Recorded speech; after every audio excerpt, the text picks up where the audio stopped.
ছেলের পরীক্ষা শেষ। ছেলে এখন বায়না ধরেছে যে সে তার নানু বাড়ি যাবে, মানে তাকে তার নানু বাড়ি যেতেই হবে। আমরাও এই সময় এরকম করতাম, পরীক্ষা শেষ হলে কার বাড়ি যাব, কোথায় যাব সব আগে ডিসিশন নিতাম।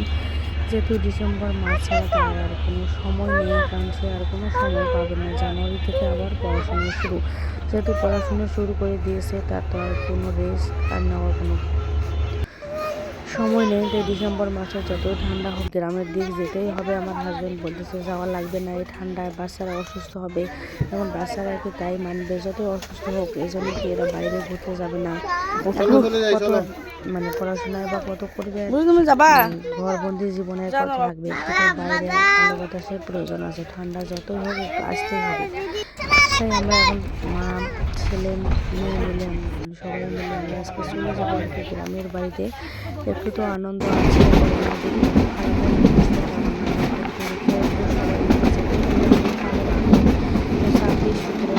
ছুটি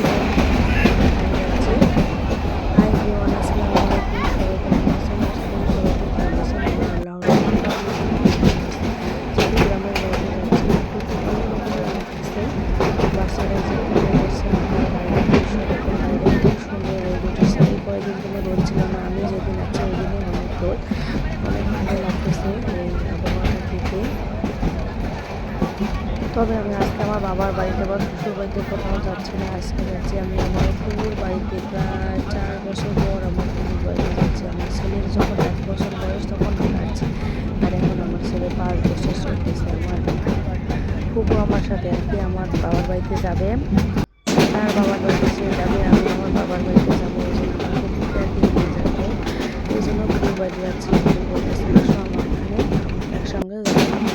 কিছুদিন আমি আমার দাদু মারা গেলে অনুষ্ঠান, তখন আমার ফুপু যাবে, তাই ওনাকে নেওয়ার জন্য ওনার বাড়িতে আজকে আমরা যাচ্ছি। ওনার বাড়িতে বাচ্চাদেরকে ওই ওনার বাড়ির পরিবেশটা খুব সুন্দর, দেখতে পারবেন, খুব ভালো লাগে। আমরা কিন্তু দুলাভাই আমাকে নিতে আসছে, চলে যাবো ফুপুর বাড়িতে। 4 বছর পরে ফুপুর বাড়িতে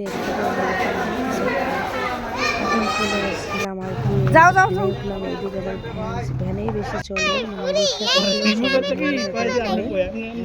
চলে আসলাম ফুপুর বাড়ির কাছাকাছি। যে এসেই বললাম একটা লোক নামাই দিছে। অবশ্যই কমেন্ট করে জানাবেন, ভালো লাগে লাইক কমেন্ট শেয়ার করবেন। আমার তো অনেক আনন্দ লাগতেছে। এসে যে সন্ধ্যা হয়েছিল, খাওয়া দাওয়া করে নিলাম। পরবর্তী ভিডিও আমন্ত্রণ জানিয়ে আজকের ভিডিও এখানে শেষ করছি। আল্লাহ হাফেজ। তোমার নানি বাড়ি নেট পায় না।